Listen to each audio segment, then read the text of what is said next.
If you are telling me that you're going to re-elect Ruto because he gave Baba a lift from the hotel to the venue of the AUC election, there's something very wrong with you. There's people who are telling us that they will vote for Raila, for Ruto, to spite those two mamambogas who are singing that they were happy in Karatina. Two mamambogas at a market in Karatina who are singing and saying they're happy that Baba lost. Now people tell us we vote for Ruto to punish those people. What sort of sense is that? That is not common sense. It is absolute absurdity. I want to tell William Ruto that the only reason he will be re-elected, because everybody knows that even him pretending to front love Baba, so he comes and tells us, oh, I supported him, I helped him, I did this for him, and this and that, so that he blackmails Raila supporters emotionally, because we like when people do good things for Baba and when they honor him. But what has he done for us as a people? The people who are going to vote in this particular election will be asking those questions. Let me finish by saying that Ekuru has made a prediction here that there will be a referendum. Ekuru doesn't know how Ruto fears the people. Ruto cannot dare to put a referendum question to the people of Kenya right now. And in fact, I said yesterday, it is an insult to Raila Odinga to tell him that you can bring a constitutional amendment to put a seat for Raila Odinga. Raila Odinga fought for this constitution not because it was going to create a seat for him. He wanted us to live in dignity. He wanted us to live in a country where we are free. So you cannot tell us that you will bring a referendum to do what? To support a constitutional change to give Raila a seat. As I've said, Raila is not idle. He has things to do. He is a father. He is a husband. He is a grandfather. He is a party leader. He's a leader of the opposition. So he has things to do, Trevor. He's not idle. And I've said it here myself previously, that when Raila wants something, he will use his own mouth to tell us. There are messages that are too important to send Ojienda. I am telling you, if Raila wants to support Ruto in 2027, he will not send Ojienda. For heaven's sake, that is a message too important to be left to Ojienda, or in fact any other person. He will tell us himself. And I am telling you, I will respect his decision. If he says he's going to support Ruto, I will respect that decision. But I am telling you, and I have said it, I will tell him, I've told him, that because as SG of ODM, I have a global view of the country. I get calls from Tana River. This guy does not know. If you ask him to tell me the chairperson of ODM in Tana River, Oscar Kaseme speaks to me and he tells me in Tana River, people are saying, even if you support Ruto, you will fail. I get calls from Kericho, from Turkana. You know, that is the reason why I am convicted, because these are not things I just come up with in my head. I have a global view of the country. I have networks across the country. Okay. People tell me, I call my chairperson in Nyandarua and I ask him, were those two people who are singing in Karatina, do they reflect the view of the people in Nyandarua? And he says no. Okay. So Tom Ojienda oscillates between Muhoroni and Kondele. I have a global view of the country. He doesn't speak to the people in Kwale. Okay. So when I say these things, I know my sources, Trevor. All right. We want to make it very clear. Trevor, I deserve a right of response. No, there's something he said. There's something he said finally here, that he and Sifuna will support Ruto. Yes. In that booth, I want you to bring your cameras on the day of the election. Yes. Personally, there is no way I can support Ruto. There is no way. Okay. One of your members, George Aladwa, said something. Let's listen to what George Aladwa and Anthony Olwoj said. We panga mambo hii kidogo kidogo ya hapa na pale ya 2027 kura itafuatana kuruka. Sisi tuko nyuma yako, umetembea na baba, tumeona Jumamosi, last week tumeona, na hiyo ni heshima kwa ndugu yako mkubwa. Na unapotembea ndugu yako mkubwa na mwingine anacheka, wewe cheka, na 2027 tutachekana na wewe. Na nawakumbusha wale ODM wanaongea huko kando kando, waongee tu, lakini sisi ODM original, Rais ni William Samoei Ruto. If there is one reason why I am associated with the president, mimi mambo ya 2027 watatupanga na baba wakisema tutafuata. Watatupanga na wale watu wanasema AU sijui nini, wakitupanga na baba 2027 hiyo tutafuata.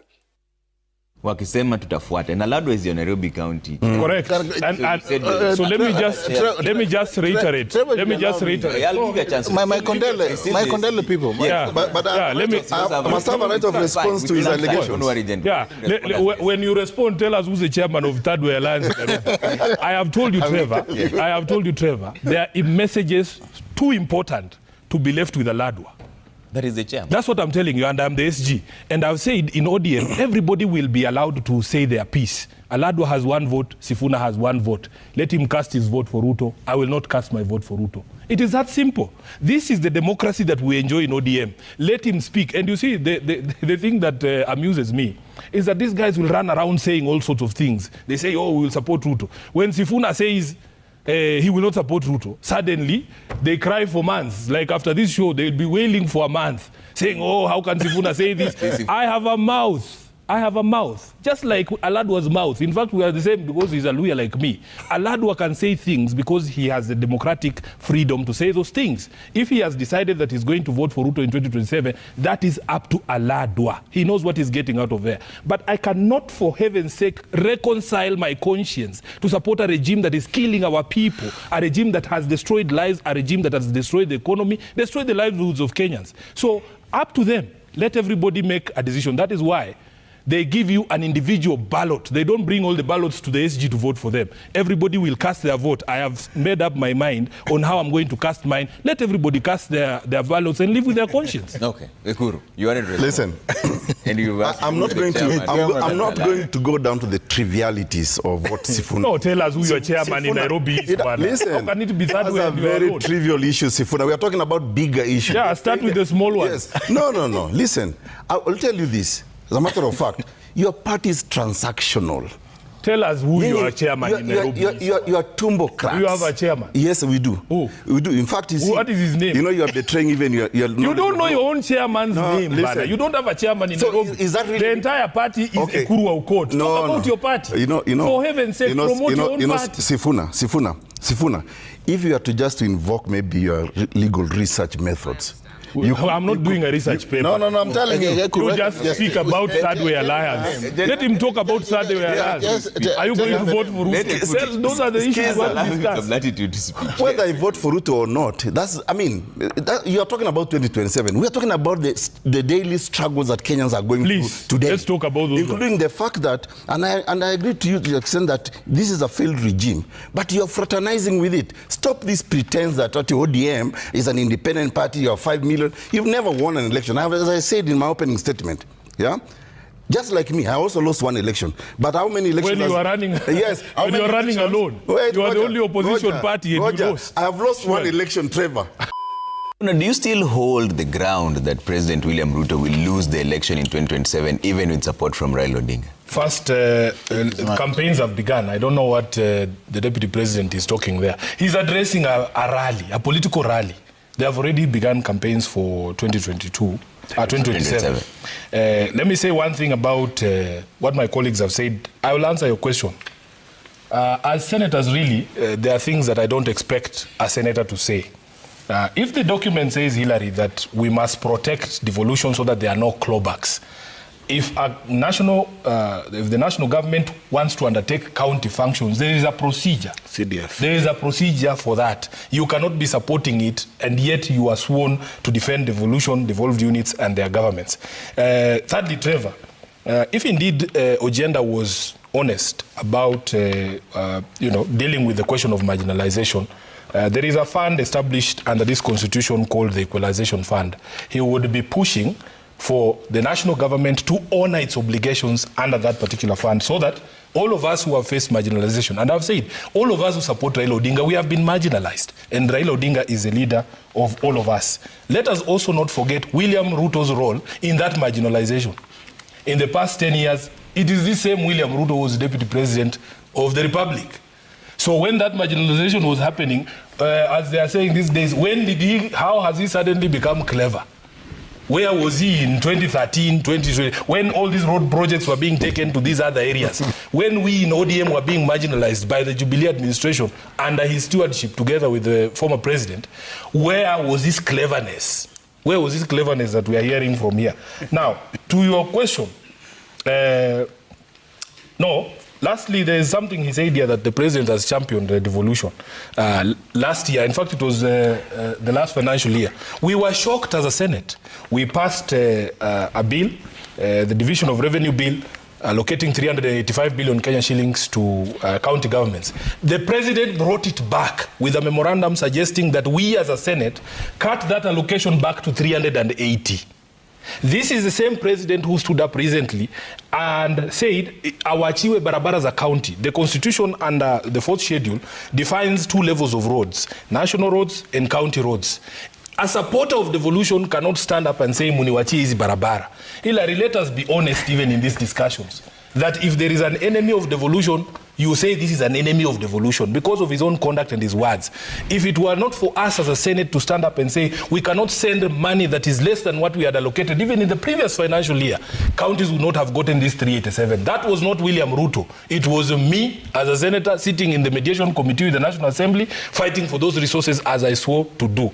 To your question, Trevor, ODM, we have said repeatedly, including as recently as when we were in Mombasa for an event there with Honorable Raila Odinga, that ODM exists to fight for political power in these democratic processes. We still intend, we have not given up our quest to lead this country.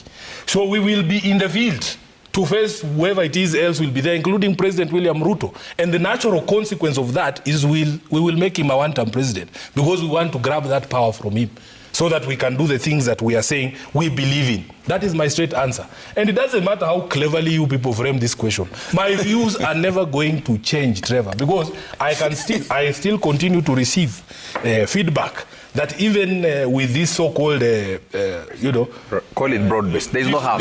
Call it broad-based. This so-called development tours. He is still facing a lot of resistance. Tom Ojenda, my brother, let us focus on software issues as well. You know, I was explaining to Oburu because he said, which other rights do you want, you people? If you have gotten roads, if you have got... That's not all it is about, you know. There are software issues in this country. I have said here that we want a democratic state, and which is what this document says. Unaona, Trevor, these people don't want to read this document, or they don't want me But I've read it. A nation will not develop without reinforcing democratic governance and the rule of law. My brother, democratic governance is such that you cannot go after the BBC for just telling you that this is what happened. Why are you arresting young people for producing a film about events that we all saw? I was there in Parliament. Those things happened. The BBC is not fabricating anything. And in fact, all your media houses, including Citizen TV, covered these events. So why are you arresting people for just expressing themselves? That is running contrary to this document. Okay. Yeah. So you're confirming that ODM will field a presidential candidate? I am saying this political party called ODM exists for only one sole purpose. We are not like Third Way Alliance, which exists to go to court. We exist to compete for political power. So ODM has not given that up. In 2027, we will field candidates for all positions. A good one to be is just a comeback. Hello guys, so those are some of the interviews that I found relevant to the future of ODM in the eyes of Sifuna. If you guys like it, make sure you like and subscribe and comment and tell me what do you think about the future of ODM. Until we meet next time with another interview, peace out and have a good day.